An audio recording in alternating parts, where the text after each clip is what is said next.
কথায় আছে না, কারো পৌষ মাস কারো সর্বনাশ। এটাই বাস্তবতা। কারো পৌষ মাস হয়, কারো সর্বনাশ হয়। তাই আগে নিজের সর্বনাশ হওয়ার আগে নিজেকে পৌষ মাসে রাখতে চেষ্টা করুন।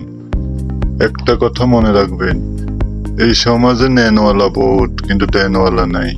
আপনি যতক্ষণ দিতে পারবেন, যাকে দেন সে আপনাকে ভালো জানবে, কিন্তু আপনি যতক্ষণ দিতে পারবেন না, তখনই আপনার উপর আসবে বিপদ, তখনই আপনাকে বলবো আপনি খারাপ।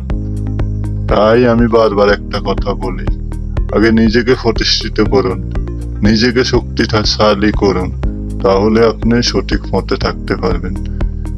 কারণ আপনি নিজে যদি দুর্বল হন, নিজের যদি শক্তি না থাকে, নিজের যদি অর্জনের ক্ষমতা না থাকে, পরিবার বলেন, দেশ বলেন, কেউ আপনার পাশে এসে দাঁড়াবে না।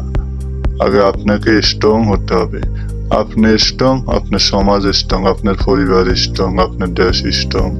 আর আপনি দুর্বল হন, কেউ আপনাকে দেখবে না। তাই যে কোনো কাজে হোক, সেটা সহযোগিতা, সেটা ভালোবাসা, সর্বকাজে আগে নিজেকে নিয়ে ভাববেন, নিজেকে স্ট্রং করতে চেষ্টা করবেন। একটা কথা মনে রাখবেন, আপনি যখন স্ট্রং, তখন আপনার পাশে সবকিছু স্ট্রং। আপনি দুর্বল, আপনার পুরো পাশে দুর্বল। সেটা শুধু সমাজের না, সর্বক্ষেত্রে, ভালোবাসার ক্ষেত্রে বলেন সেম। যতক্ষণ পর্যন্ত আপনি শক্তিশালী, আপনার কাছে ভালোবাসার মূল্য আছে। যখনই আপনি দুর্বল হবেন, তখন আপনার কাছে ভালোবাসারও কোনো মূল্য থাকবে না, তখন কেউ আর আপনাকে ভালোবাসবে না।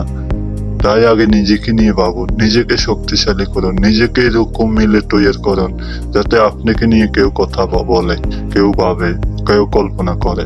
তাই আগে আপনাকে স্ট্রং করুন, এমন মিলে নিজেকে সাজান, সমাজ যাতে আপনাকে দেখে গর্ব করে। কিন্তু এমন মিলে সাজিয়েন না, সমাজ আপনাকে দেখে যেন হাসে। কারো খেলার পাত্র হওয়ার থেকে কারো স্বপ্নের পাত্র অনেক উত্তম।